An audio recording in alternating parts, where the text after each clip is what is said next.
Morning class.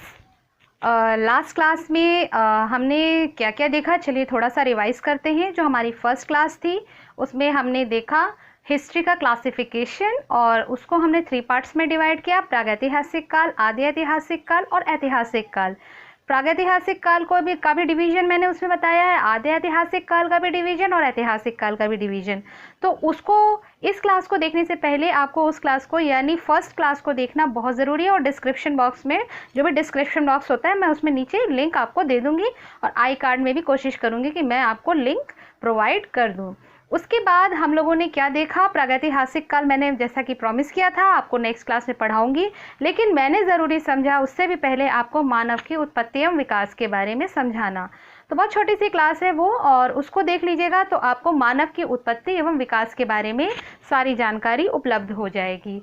और उसके बाद आप इस क्लास को, यानी ये 3rd क्लास है, इसको 3rd क्लास को उसके बाद ही आप देखिएगा, अन्यथा आपको ये क्लास उतनी अच्छे से समझ में नहीं आएगी और हमेशा कन्फ्यूजन माइंड में बना रहेगा। और मैंने ये भी बोला था जो फर्स्ट क्लास ली थी उसका जो मैंने पढ़ाया था उसका चार्ट पेपर में आप नोट्स रेडी कर लीजिएगा और अपने डेस्क पे पेस्ट कर लीजिएगा, डेस्क के सामने, और उसको डेली लर्न करिएगा। तो आपको कोई भी एरा में जानने में और हिस्ट्री का क्लासिफिकेशन याद करने में, समझने में कोई दिक्कत नहीं होगी। तो ज़्यादा देर ना करते हुए आज की क्लास शुरू करते हैं। आज हम प्रागैतिहासिक काल पढ़ेंगे। तो चलिए हम प्रागैतिहासिक काल पढ़ते हैं और उसका किस प्रकार से हमने डिवीजन किया था वो भी यहाँ पे थोड़ा सा देख। तो हम हेडिंग डालेंगे, आज की हेडिंग इतिहास।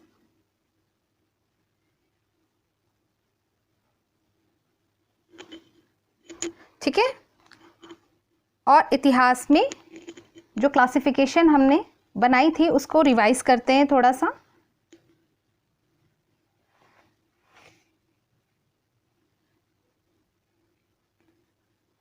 प्रागैतिहासिक काल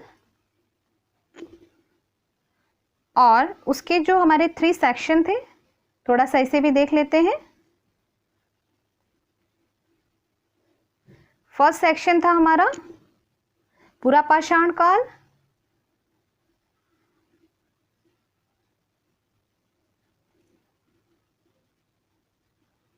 सेकेंड हमने देखा था मध्यपाषाण काल,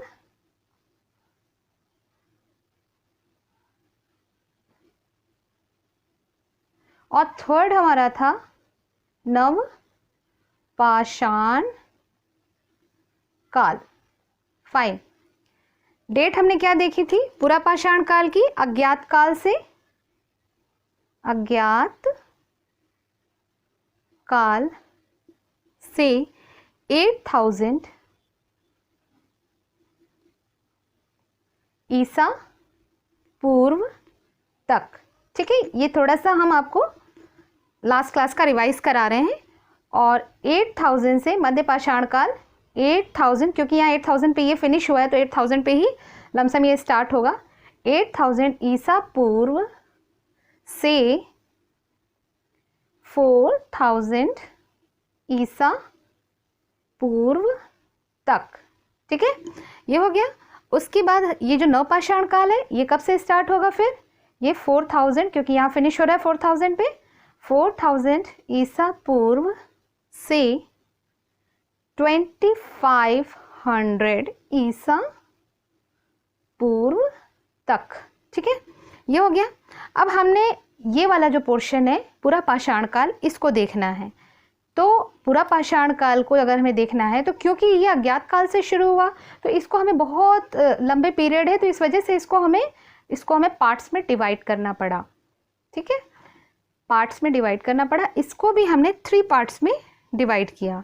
फर्स्ट पार्ट का क्या नाम रखा हमने, निम्न पुरापाषाण काल। निम्न पुरापाषाण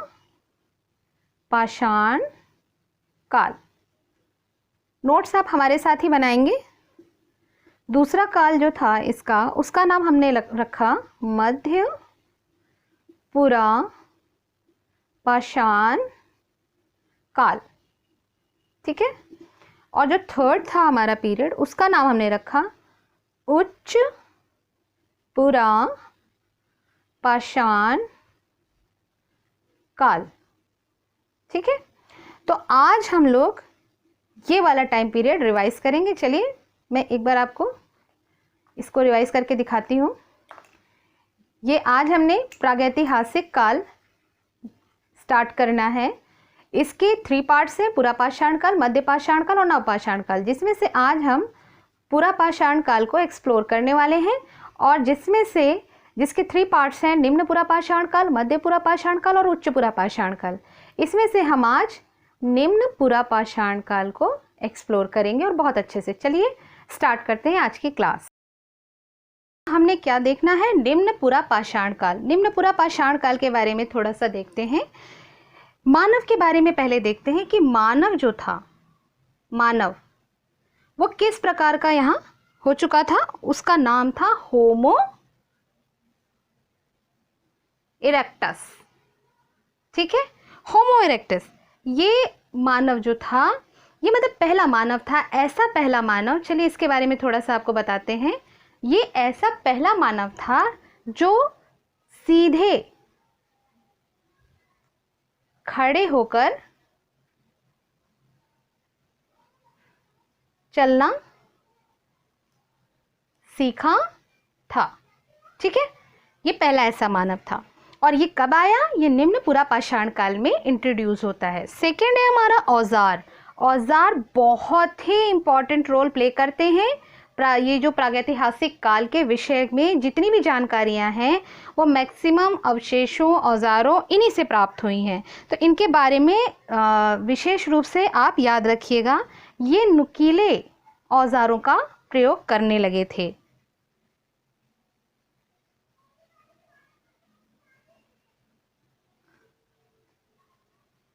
प्रयोग करने लगे थे। नोट्स आप रेडी कर रहे हैं मेरे साथ? मुझे पूरा यकीन है आप कर रहे होंगे। उसके बाद हम देखते हैं और भी इम्पॉर्टेंट चीज़, आग। ये सब आपको बचपन से ही बताया जाता है। आदि मानव ने आग का आविष्कार किया, किस प्रकार से किया, क्या किया, तो ज़्यादा डिटेल नहीं। आग जलाना ये नहीं जानते थे। ठीक है, लेकिन ये आग का आविष्कार कर लिए। यहाँ पे आग का आविष्कार हो गया है, लेकिन क्या नहीं जानते हैं? ये नहीं जानते हैं आग को जलाना, नहीं जानते हैं। अब आपको ये बातें कुछ किसी को समझ में आ रही होंगी और किसी को नहीं आ रही होंगी, तो मैं समझाती हूँ। आग आविष्कार हो गया, यानी ये जैसे कि आपने सुना ही होगा बचपन से स्टोरी कि पत्थर घिसा, चिंगारी निकली, जो झाड़ फूस थे, जो सूखे घास थे, उसमें आग लगी, तो आग का आविष्कार हो गया। ऐसा नहीं कि आग पहले से नहीं थी, लेकिन ये नहीं जानते थे कि इस प्रकार से पत्थरों को घिसने से चिंगारी निकलती है और एक ज्वाला निकलती है उससे। ठीक है, लेकिन अब ये आग तो आविष्कार कर लिए, ठीक है, लेकिन ये आग जलाना नहीं जानते थे। इट मीन्स आग को किस प्रकार से प्रयोग करें और उसको किस प्रकार से कहाँ जलाएं कि उसका हम सदुपयोग कर सकें। और पत्थर को घिसे, कहीं चिंगारी निकली, बस चिंगारी निकली, भागे भागे भागे, आग लगी कि ये क्या चीज़, ठीक है, बस इतना ही जानते थे। तो आग को जलाना, उसका प्रयोग करना ये नहीं जानते थे। अब हम इसके बाद थोड़ी सी चीज़ें देखते हैं। और जो पत्थर हैं, जो इस टाइम के पत्थर हैं, वो किस प्रकार के होते थे? पत्थरों की बात कर लें। जो पत्थर थे वो क्वार्ट्जाइट का टाइप के होते थे।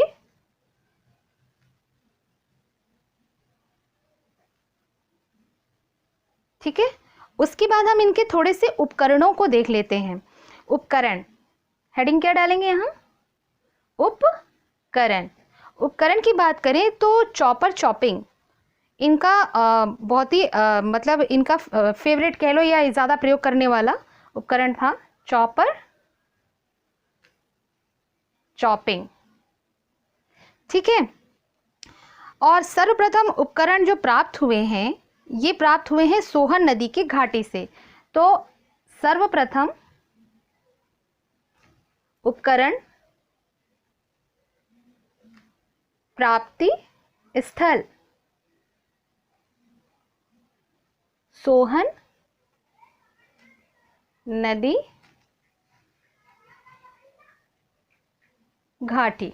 ठीक है, उसके बाद 8th पॉइंट है हमारा, उपकरण जो है वो जो सोहन नदी घाटी से प्राप्त हुए हैं वो कहलाते क्या हैं? वो कहलाते हैं, ये उपकरण कहलाते हैं सोहन संस्कृति। क्लियर हो रही है बातें? ठीक है, सोहन संस्कृति। इसके बाद हम देखेंगे कि कुछ उपकरण जो हैं वो अगर हम साउथ इंडिया में जाते हैं तो वो वहाँ से भी प्राप्त हुए हैं, और वो जगह है मद्रास। मद्रास से प्राप्त हुए हैं, जिसे हम आधुनिक चेन्नई भी कह सकते हैं। आधुनिक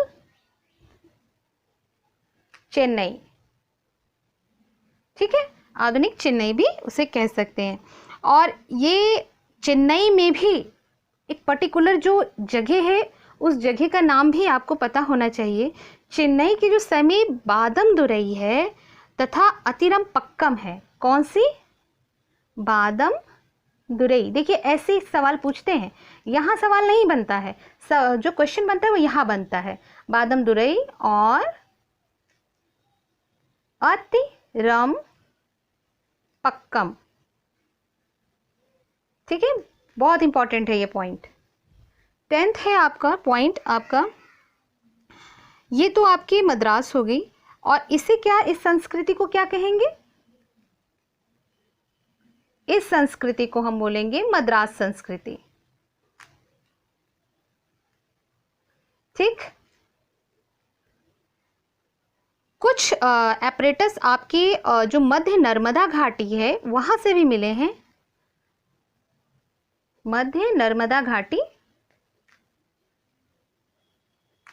यहाँ से भी मिले हैं।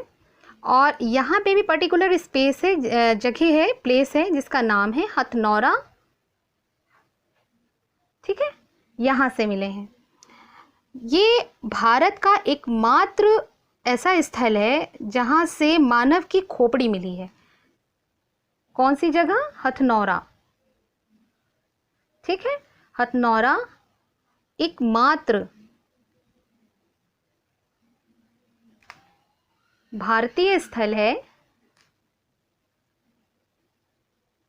जहां से मानव की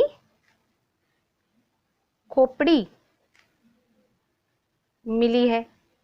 ठीक है, सिर्फ रेलेवेंट पॉइंट्स दे रही हूं, इसके अलावा कोई भी इधर उधर के पॉइंट्स मैं आपको नहीं दूंगी। और जो भी पॉइंट्स रह जाते हैं वो अब मेरे क्वेश्चन जो सीरीज आएगी उसमें मिल जाएंगे। मैं कोशिश तो यहाँ भी कर रही हूँ पूरे देने की, इनकेस कुछ रह जाते हैं तो उसमें दूंगी। ठीक है, और अगर हम बात करें कि सर्वप्रथम विश्व में आग का प्रयोग कहाँ हुआ, सर्वप्रथम, ये नोट का पॉइंट डाल देते हैं,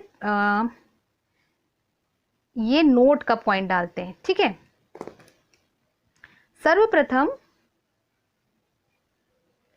विश्व में आग का प्रयोग कहाँ हुआ?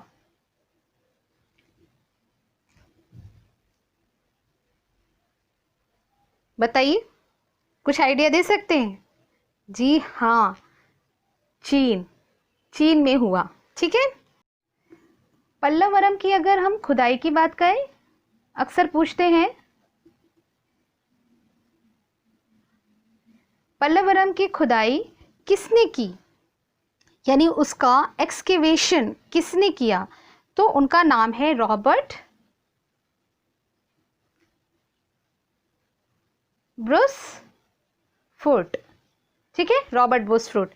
कब किया, सन बताइए, तो सन आप लिख दीजिएगा 1863 ईस्वी। ठीक है, ये हो गया सन। अच्छा, 15 पॉइंट इज कि जो सोहन घाटी है इसकी खुदाई किसने कराई? भाई किसी ने तो कराई होगी, किसी ने तो खोज की होगी। सोहन घाटी की खुदाई ये कराने का श्रेय जाता है डी टेरा एवं पैटरसन को, ठीक है, डी टेरा एवं पैटरसन को यहाँ प्राप्त औजार की परंपरा थी। किस परंपरा के थे? की परंपरा थी, सॉरी, एशुलियन परंपरा के थे। घाटी है कहाँ? सोहन घाटी एक्चुअली ये वर्तमान पाकिस्तान में, जो पाकिस्तान है वहाँ स्थित जो पंजाब है वहाँ पे है। तो हम इस क्षेत्र को भी थोड़ा सा यहाँ लिख लेते हैं। सोहन घाटी की स्थिति पाकिस्तान में स्थित पंजाब, ठीक है, यहाँ पे है। उसके बाद का पॉइंट अगर हम देखते हैं तो और भी इसके जो औजार हैं वो और भी कहाँ से मिले, जो आरंभिक पुरापाषाण काल के जो औजार हैं वो और कहाँ से मिले हैं, तो और ये उत्तर प्रदेश के मिर्ज़ापुर ज़िले के बेलन नदी घाटी से भी मिले हैं। तो साइट्स बहुत इंपॉर्टेंट होते हैं। उत्तर प्रदेश के मिर्ज़ापुर, नाम सुना होगा आपने अगर आप यूपी से बिलोंग करते हैं। मिर्ज़ापुर ज़िला है, ज़िले के बेलन नदी घाटी, फाइन, बेलन नदी घाटी से भी मिले हैं। अच्छा, भीमबेटका का नाम आपने ज़रूर सुना होगा, जो कि मध्य प्रदेश के भोपाल में स्थित है। तो भीमबेटका की गुफाओं से क्या मिला है? मध्य प्रदेश की भीमबेटका की गुफाओं से प्राप्त हुआ है क्या? शैलाश्रय। मैं समझाती हूँ क्या चीज़ है ये शैलाश्रय, ठीक है। यहाँ पे नोट डाल देते हैं और यहाँ लिख देते हैं शैलाश्रय। शैलाश्रय का मतलब होता है चट्टानों से बने आश्रय, ठीक है। आज के बाद आपको कोई कंफ्यूजन नहीं होगी। चट्टानों से बने व निर्मित आश्रय, फाइन, ये होता है इसका मतलब। एक चीज़ और मुझे बहुत इम्पॉर्टेंट लग रही है आपको समझाना कि जो पुरापाषाण युग है, युग के क्षेत्रों का वर्गीकरण किस प्रकार से है। तो क्योंकि हम यहाँ पे पुरापाषाण युग समझ रहे हैं तो उनके क्षेत्रों का वर्गीकरण थोड़ा सा हमको समझने की यहाँ ज़रूरत है। तो चलिए पहले हम लोग पुरापाषाण युग के क्षेत्रों का वर्गीकरण, ये हेडिंग डाल लेते हैं और इसको थोड़ा सा एक चार्ट के फॉर्म में देख लेते हैं। चार्ट के फॉर्म में देखने से ही हमारी पिक्चर अच्छे से क्लियर होती है, ठीक है। तो इसको जैसे कि हमने देखा कि इसको 3 पार्ट्स में हमने डिवाइड किया था। फर्स्ट पार्ट कौन सा था? निम्न पुरापाषाण काल, ठीक है, निम्न पुरापाषाण काल। इसको हम और क्या कह सकते हैं? इसकी संस्कृति, जो संस्कृति है इसकी, उसको हम लोग फलक संस्कृति कहते हैं। फलक संस्कृति, ठीक है, फलक संस्कृति कहते हैं। तो ये हमारी फलक संस्कृति होगी। अब हमें ये देखना है कि जो फलक संस्कृति है, ये फलक यानी फ्लैग्स, ठीक है। फ्लैग्स क्या होते थे? थोड़ा सा समझा देती हूँ, यहीं पे समझा देती हूँ। जो फ्लैग्स होते थे, जैसे ये टूल है, यहाँ पे समझाती हूँ। टूल है, ये एक पत्थर है, ठीक है, एक स्टोन है। अब स्टोन को क्या करते थे ये लोग? इस तरीके से छिलते थे, ठीक है। जो भी उनका नाइफ था उससे धीरे धीरे धीरे करके छिलते थे। तो जो ये छिलके इसके पतले पतले, जब आप सब्जी प्याज काटते हो तो उसके छिलके निकलते हैं ना, ये छिलके, ये जो निकल रहे हैं, ये क्या कहलाते थे? ये फलक या फ्लैग्स कहलाते थे। तो यहाँ मैंने आपको ये छोटा सा समझाया है, ठीक है। अभी फ्लैग्स अगर आएगा नाम तो आपको समझ में आ जाएगा कि ये व्हाट इज दिस, ठीक है। अब फलक संस्कृति को मतलब ये कहाँ कहाँ प्राप्त हुई ये थोड़ा सा देख लेते हैं। इसके दो मुख्य स्थल हैं, वो कौन कौन से हैं? पहला है सोन घाटी, अभी मैंने पढ़ा था, अभी हमने पढ़ाया आपको सोन घाटी, जो कहाँ स्थित है? पाकिस्तान के पंजाब प्रांत में, ठीक है। और दूसरा इसका इंपॉर्टेंट प्लेस है बेलन घाटी। बेलन घाटी जो कि कहाँ स्थित है? उत्तर प्रदेश के मिर्जापुर में, मिर्जापुर में, ठीक है। यहाँ पे जो दूसरा, ये पहला निम्नपुरा पाषाण काल था, दूसरा है मध्यपुरा पाषाण काल, और ये थर्ड हमने डाला था उच्च पुरा पाषाण काल। तो जब हम मध्यपुरा पाषाण काल कराएंगे तब हम आपको इसका क्लासिफिकेशन भी, इसके प्लेसेस का करके दिखाएंगे, और जब उच्चपुरा पाषाण कराएंगे तो इसका क्लासिफिकेशन भी करके दिखाएंगे। देखिए, हम देखते हैं कि हमने ये प्रागैतिहासिक काल इतिहास का स्टार्ट किया है आज, ठीक है। इसके 3 पार्ट्स हैं, पुरा पाषाण काल, मध्य पाषाण काल, नव पाषाण काल, ये इनके टाइम पीरियड्स हैं। और जिसमें से हमने आज पुरा पाषाण काल के 3 पार्ट्स देखे। इसके 3 पार्ट्स कौन कौन से हैं? निम्नपुरा पाषाण काल, मध्यपुरा पाषाण काल, उच्चपुरा पाषाण काल, ठीक है। निम्नपुरा पाषाण काल को हमने सबसे पहले आज देखा, आज की क्लास में वो निम्नपुरा पाषाण काल को देखा और निम्नपुरा पाषाण काल के कुछ पॉइंट्स को देखे। चलिए उन सारे पॉइंट्स को हम रिवाइज करते हैं। मानव जो है, मानव के बारे में हम देखते हैं। मानव इस काल का कैसा था? वो होमो इरेक्टस टाइप का था। होमो इरेक्टस हमने आपको समझाया ही है, ये सीधा खड़े होकर चलने वाला मानव होता था। और उसके बाद हम देखते हैं औजार इनके हमने देखे। औजार किस प्रकार के थे इनके? नुकीले औजारों का ये प्रयोग करने लगे। आग का देखा हमने, आग जो है, आग का इन्होंने आविष्कार कर लिया। उसके बाद आग जलाना ये नहीं जानते थे, आग जलाना ये नहीं जानते थे। उसके बाद हमने देखा इनके पत्थर किस प्रकार के थे। पत्थर क्वार्टजाइट पत्थर थे, ठीक है। सिर्फ सुनते रहिएगा, याद हो जाएंगी चीजें। उपकरण कैसे थे? उपकरण थे इनके चॉपर, चॉपिंग, ठीक है। सर्वप्रथम उपकरण प्राप्ति स्थल, जो सर्वप्रथम उपकरण प्राप्ति का जो स्थल था वो इनका क्या था? सोहन नदी घाटी। और सोहन नदी घाटी कहाँ है स्थित? पाकिस्तान के पंजाब प्रांत में। ये उपकरण क्या कहलाए? इनके उपकरण कहलाए सोहन संस्कृति, ठीक है। उसके बाद आती है मद्रास। मद्रास जो है यहाँ पे क्या मिला? ये आधुनिक चेन्नई में स्थित है। और यहाँ के 2 प्लेसेस में हमको इस काल के औजार मिले। वो कौन थे? बादमदुरई और अतिरम पक्कम। इस संस्कृति का नाम क्या रखा गया? सोहन संस्कृति, ठीक है। जिस प्रकार से मद्रास संस्कृति, जिस प्रकार से सोहन नदी घाटी की संस्कृति को सोहन संस्कृति कहा गया, उस तरीके से मद्रास की संस्कृति को मद्रास संस्कृति कहा गया। अब आते हैं हम मध्य नर्मदा घाटी। मध्य नर्मदा घाटी का मतलब मध्य, ठीक है। तो जहाँ से शुरुआत हुई और जहाँ अंत हुआ उसके बीच का स्थान, वहाँ पे हमें एक हथनौरा नामक स्थान मिला।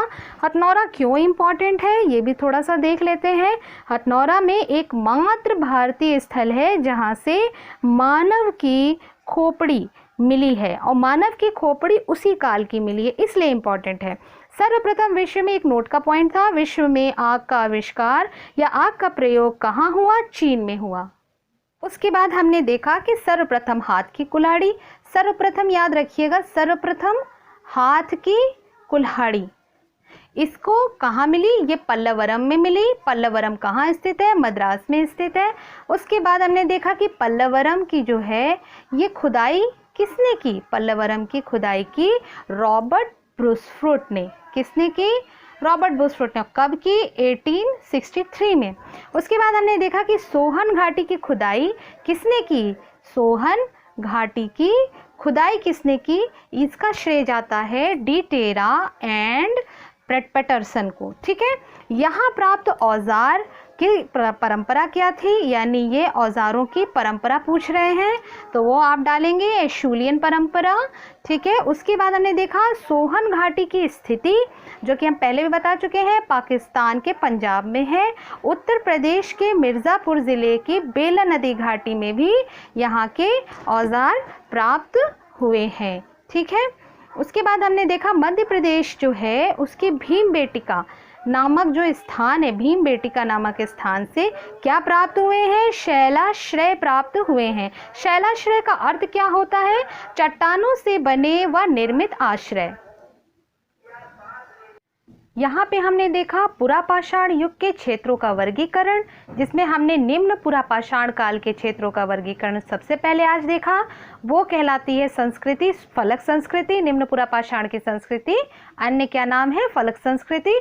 फलक का मतलब क्या होता है, इंग्लिश में इसे फ्लैक्स बोलते हैं। ये क्या चीज़ है मैंने पहले ही समझाया, फिर समझा देती हूँ। किसी भी पत्थर के टुकड़े को जब छिलते हैं तो जो उनके छिलके निकलते हैं वही फ्लैक्स या फलक कहलाते हैं। इनके दो क्षेत्र प्राप्त हुए, पहला हुआ सोहन घाटी में जो कि पाकिस्तान के पंजाब प्रांत में है, और दूसरा हुआ बेलन घाटी में जो कि उत्तर प्रदेश के मिर्ज़ापुर में है। तो चलिए, आज का सेक्शन आपको अच्छे से समझ में आया होगा और पिछले सेक्शन सीक्वेंस से देखिएगा प्लीज़, ये रिक्वेस्ट है। और बार बार सुन लीजिए, नोट्स बना लीजिए और आगे की क्लासेस में लगातार बने रहिए। मेरा ये कहना है कि आप जिस भी ट्यूटर को पकड़िए, जिस भी एजुकेटर को पकड़िए, बस उसको एक सीक्वेंस से उसके सारे वीडियोस देखिए और तभी आपको फ़ायदा मिलेगा। और आगे की क्लासेस ऐसी बनी रहेंगी। सभी यूट्यूबर्स बहुत अच्छा पढ़ाते हैं, सभी अच्छे हैं। जिसको भी पकड़िए अच्छे से पकड़िए और उनको एक अच्छे से सुनिए और समझिए। ठीक है, और आगे की क्लास देखिए। जय हिंद, जय भारत, हमेशा खुश रहिए।